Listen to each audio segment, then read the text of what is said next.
than 175,000 fans fill every vantage point around the 2.5-mile oval. All eyes are on the pits as last-minute tune-ups are made before the challenge of courage, speed, and endurance. As time runs out, the Purdue University Band entertains in traditional ceremonies on the main straightaway.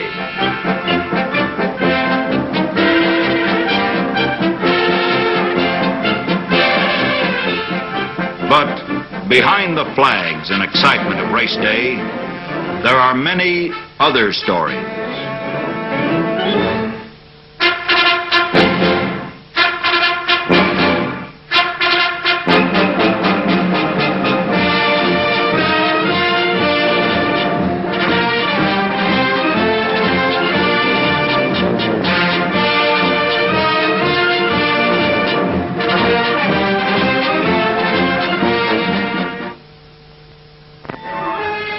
There is the story of the men behind the driver in the car, the mechanics who have sweated out the tests and time trials.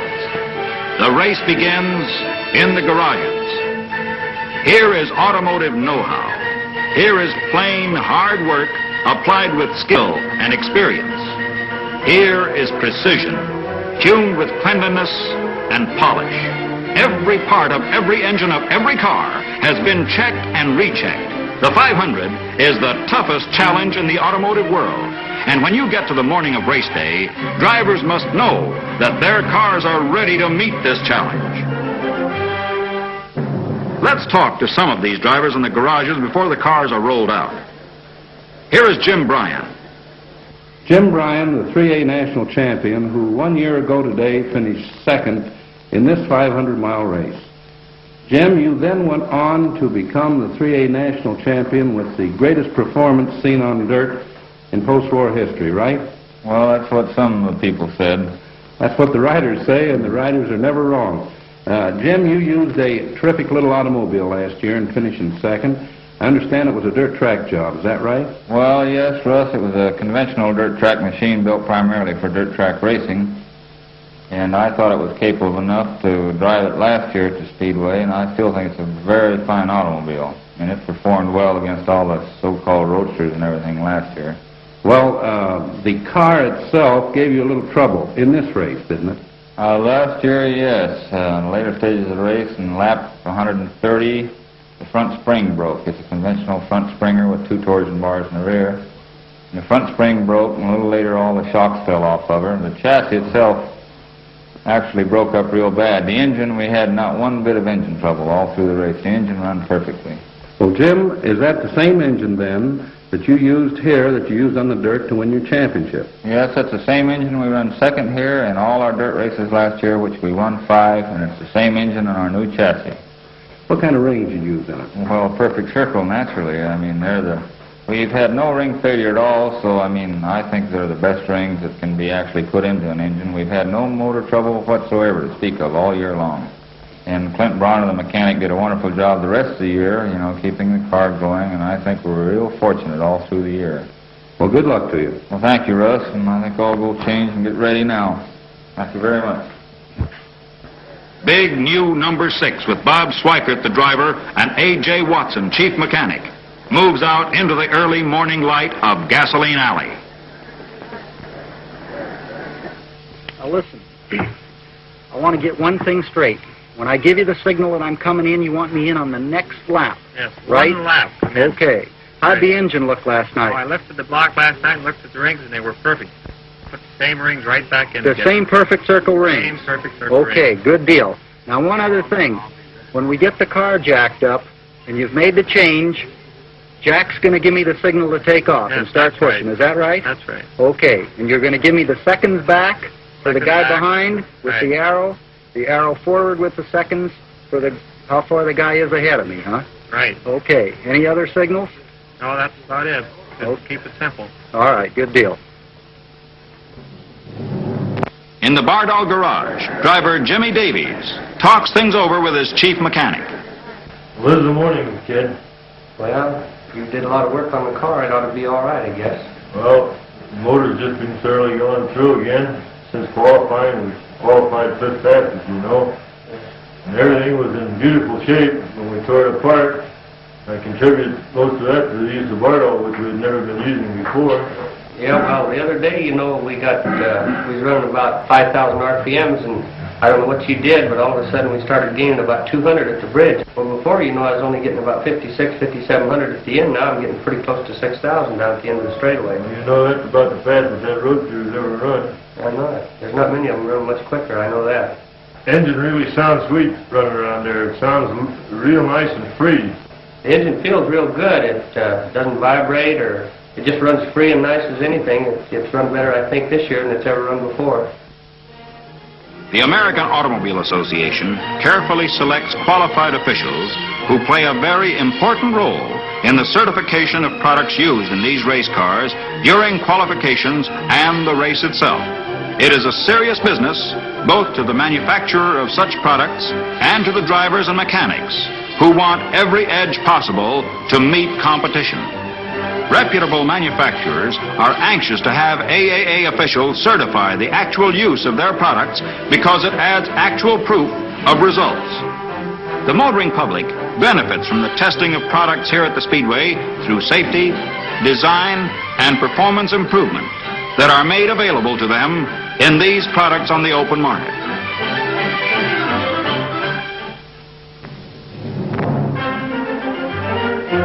And now they are moving to the starting line. These cars and their drivers who are legends of skill and daring. The fans wonder at these sleek monsters and at the men who, in a moment, will hurl a ton of streamlined metal down a straightaway at 180 miles an hour and then crowd into the groove with 32 other thunderbolts. Each car, as it is wheeled out, carries the hopes and memories of months of work and planning. The mechanic's job is done, and the drivers take over. Flying Jack McGrath in number 3 is his own chief mechanic. When it doesn't go, he says, he stands on it a little harder. There's no one to blame but himself. But he remembers when it did go, like a bomb. It's 2 weeks before the race. McGrath ready to qualify. Vukovich has set the track ablaze with new 1-lap and 4-lap records. Now, with these records only 3 hours old, McGrath cranked up and got away on a warm-up lap. The green flag pointed at McGrath, screaming out of the north turn.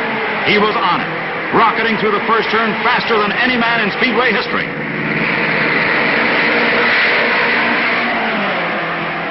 One lap completed, a new record of 143.79 miles an hour. Watching his records crumble, Bill Vukovich. Coming up to the checkered flag and a new 4-lap record, 142.58 for the 10-mile run. Driver, mechanic, the fastest of them all. 500 miles to go.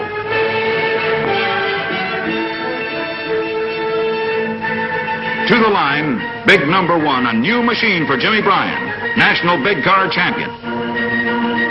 Bryan finished second here last year. He drove a car with broken shock absorbers, broken front springs, but unbroken determination. For 130 laps, he went wheel to wheel with Vukovich until Vukie grabbed the winning margin as Bryan was forced to pit for the 3rd time. Pounded black and blue by his disabled car, Jimmy collapsed after the race. Bryan takes his luck as it comes. This year, a new car can make the difference. Bill Vukovich, the man to beat now, came to the Speedway as midget champion to prove himself in the big cars. He came with the first Roadster, a new design, built especially for Indianapolis racing. He rolled to the line, an unknown driver in an unknown car. But steering failure sent Vukovich against the wall, 9 laps from victory. He became the man to watch. And watch they did, as Vukie raced 1,000 miles without relief to win twice in a row. Only 2 other Speedway immortals, Wilbur Shaw and Maury Rose, have accomplished the same feat. Vukovich, biggest money winner in Indianapolis history and holder of more records, trying now for the record no one has. 3 wins, back-to-back. Other veterans here today have helmets full of Indianapolis memories. Former national champion Tony Bettenhausen, knows what it means to take the wheel here on the bricks. Tony, in a qualifying run 3 years ago, he was on his way to break the record in number 99 and ran into real trouble.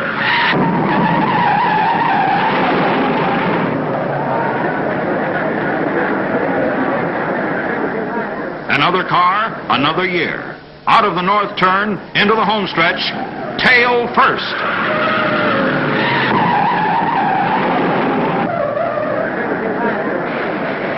And another 500, this time with the temperature breaking records. Heat exhaustion forced him out of the race. Ready now for 200 more grueling laps. Number 39 moves up. Its pilot, rookie Johnny Boyd. His freshman year at the Speedway, but he piled up some memories in a hurry during practice runs.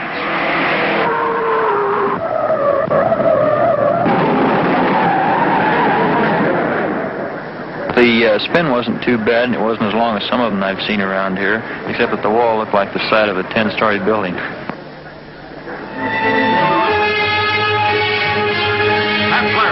Remembering the heat of 1953, he was cutting a wide path through the blazing afternoon until...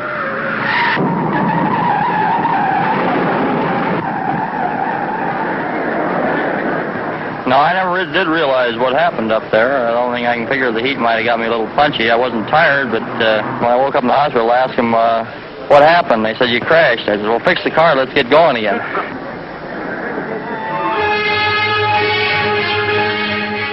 Here's number 33, a new streamliner with Jim Rathman, the jockey. Jim was driving relief for Sam Hanks last year.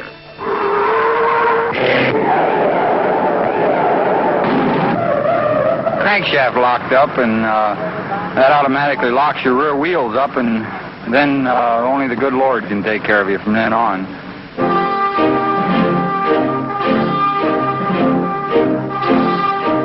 The drivers climb into the cockpits. Tense rookies like Shorty Templeman. Seasoned veterans like Johnny Parsons, 1950 winner. The driver with one leg, Cal Nyday, 4th fastest qualifier. Art Cross, Walt Faulkner, rookie Al Herman. Jimmy Davies, 5th fastest in the field. Bob Swikert, who makes his home in the shadow of the Speedway. The balloons drift away. A breathless moment. Then, gentlemen, start your engines. The waiting is over.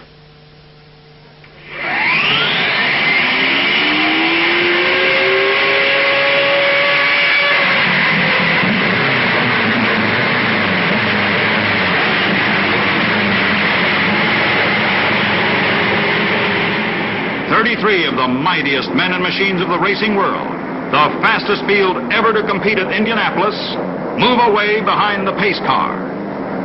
They must go once around in parade formation, the fury of their engines in check until they make a full circuit.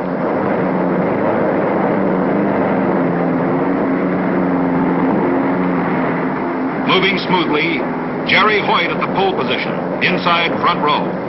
Bettenhausen next to him, and McGrath on the outside.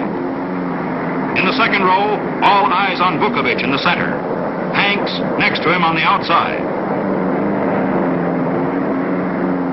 Through the second turn, heading for the long back stretch.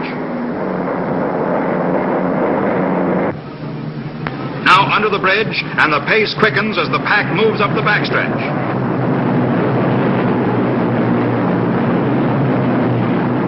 In the short straightaway between the third and the fourth turn.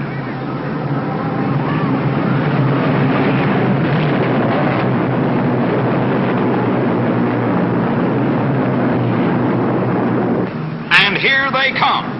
The most beautiful sight in all racing. 12,000 horsepower wheeling through the fourth turn and heading into the main straightaway and the green flag.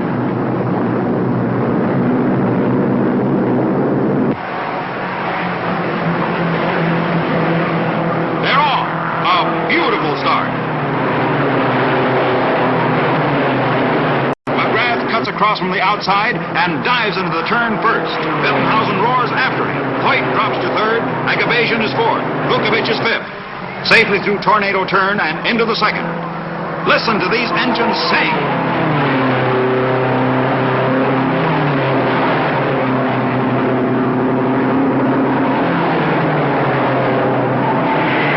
McGrath streaking away.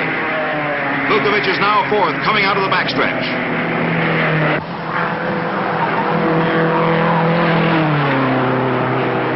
Vukovic closes in on Hoyt at the end of lap 1. He passes Hoyt to take third place. Into lap 2, McGrath tries to fatten his lead as Vukovic fights Bettenhausen for second place. The crowd comes to its feet watching Vukovic make his move. Up the backstretch, Vukovic passing, moving into second place. Bettenhausen now third. Vukovic racing to a showdown with McGrath.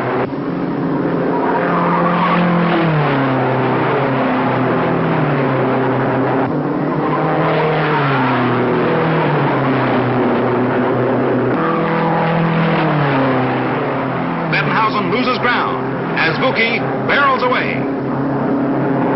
The bell and howls following Vukovic.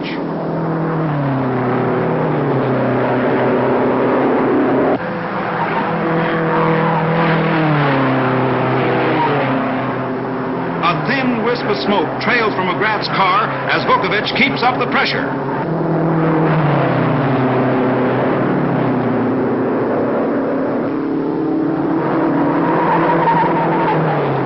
First turn of lap 3, Vukovic fights McGrath for the groove. He's passing.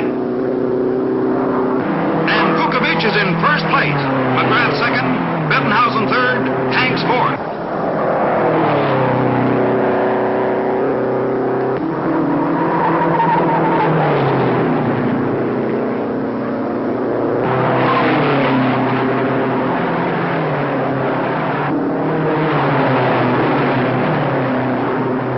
Vukovic keeps right on charging. McGrath is in some kind of trouble.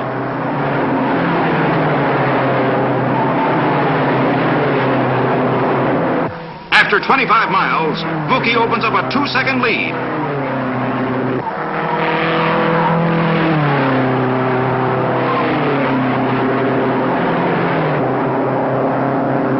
Jimmy Reese pulls into the pits. A broken connecting rod makes him the first out of the race. Vukovic begins to lap the tail of the field. McGrath's having magneto trouble. Man, what a battle! Vuki's crew flash him his lap speed. He's traveled 50 miles in 22 minutes, and McGrath hangs on. Jack closes in. And trouble or no trouble, he's passing.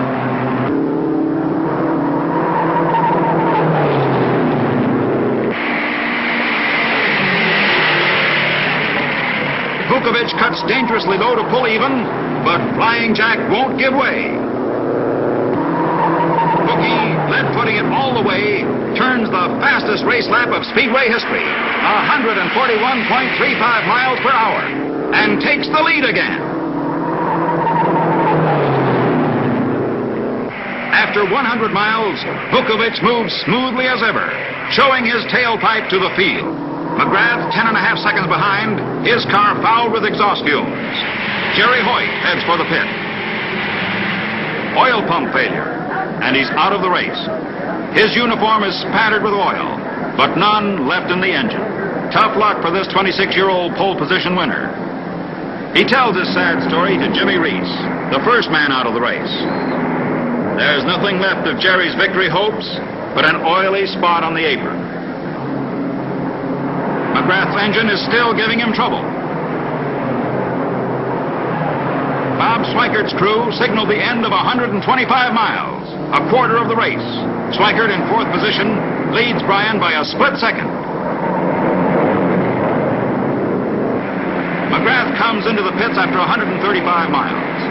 Vukovic has moved away to a 17-second lead before McGrath pitted. Schweikert and Bryan flash by as McGrath's crew change wheels. McGrath is leaving his car. Jack is his own chief mechanic, the only driver mechanic in the race, and he's calling for a wrench.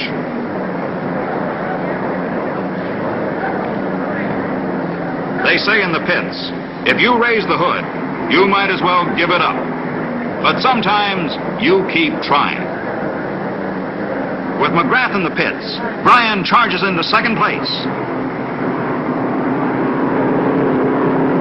McGrath is through. Magneto failure sends him to the garage. Lap 56. Vukovic is flying. He's lapped some cars 5 times and is running through the field with magnificent skill. Roger Ward spins on the backstretch. The way clear, Boyd and Vukovic move right along, but Al Keller spins into them from the inside. Vuki is thrown over the rail, flipping helplessly.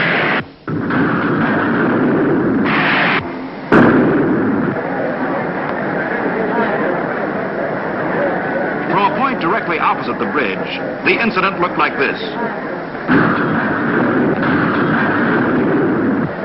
Boyd's car, number 39, is thrown on its back and skids to a stop. Boyd is trapped underneath. Keller, in the car that started it all, waves frantically to warn other drivers. Ed Elysian, a close friend of Vukovic, stops his car and risks his life, crossing the track to go to Vuki's aid.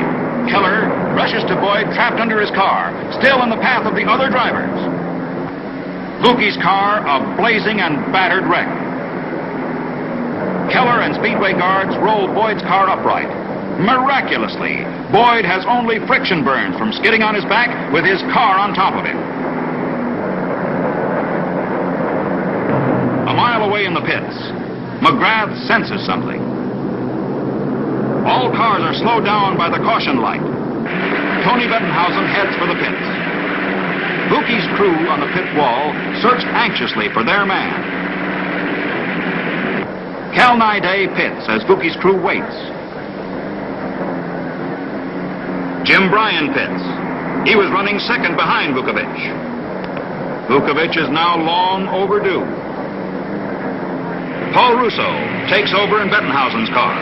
These two men had a relief driver agreement to share the ride. White-faced Tony Bettenhausen passes the news of what he has seen on the backstretch. Then the announcement. Vukovic, 2-time winner of the 500, has suffered fatal injuries in the 4-car crash. Jimmy Bryan, now in first place, rolls onto the track under caution signal. The track is clear. After 16 caution laps, the green flag flies again. Bryan in the lead. Bob Swikert only 5 seconds behind. Bryan suddenly begins to lose power, and the field moves in on him. Bryan is passed in the first turns by a straggler, and Bryan's chief mechanic, Clint Brauner, asks, what's wrong? Bryan is trailing smoke.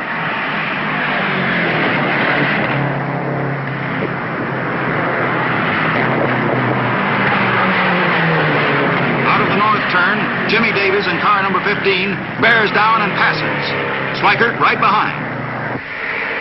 Down the stretch, and now Swikert takes the lead. On the next lap, Swikert is alone. Where's Bryan? Jimmy slows down to pit. His exhaust ports covered with smoke.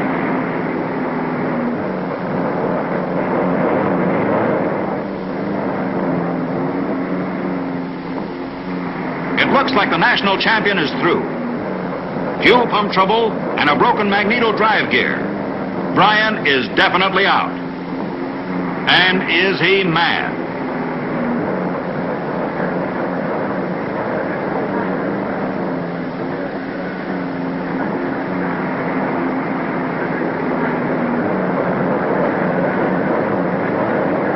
Swikert's crew watch as he pounds out the last laps.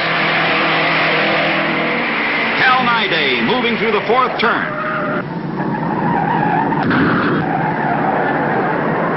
His front axle snaps. He slams into the wall, then rolls across the track to the infield. Naiday is hurt, and his car, which was 5th at 425 miles, is washed out.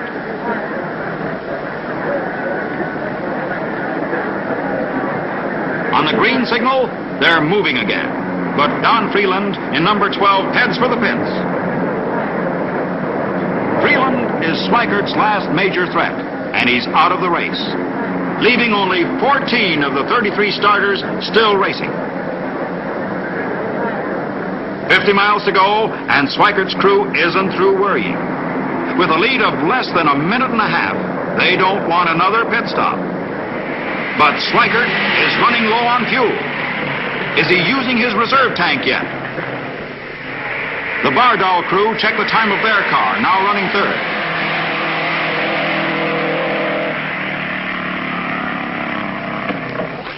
Schweikert's timer sweats it out. Bob has eased off the throttle to save fuel. Dinah Shore leads the trophy to victory lane. But Schweikert's worries aren't over. He's down to the last few gallons, and Jimmy Davies in the Bardal Special is ready to move if Schweikert fails. Where is he? Does he have fuel to make it?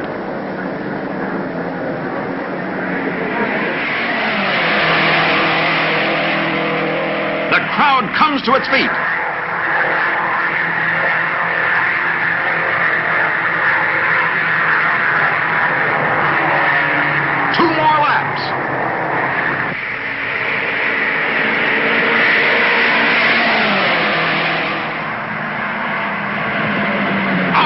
Turn and 1 lap to go. There's the white flag. Tony Bettenhausen in second place gets the white flag. The last lap. The checkered flag for Bob Schweikert.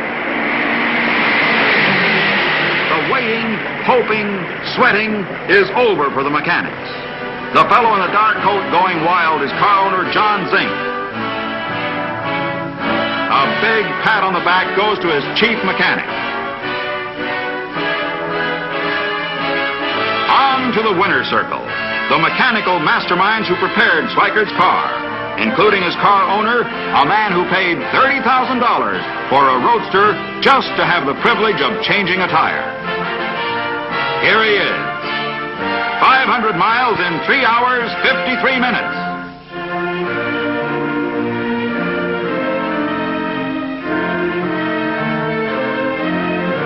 Schweikert led for 85 laps, or a total of 212 and a half miles. And he wins $76,000 for his skill, a share of the record-breaking purse of $270,000.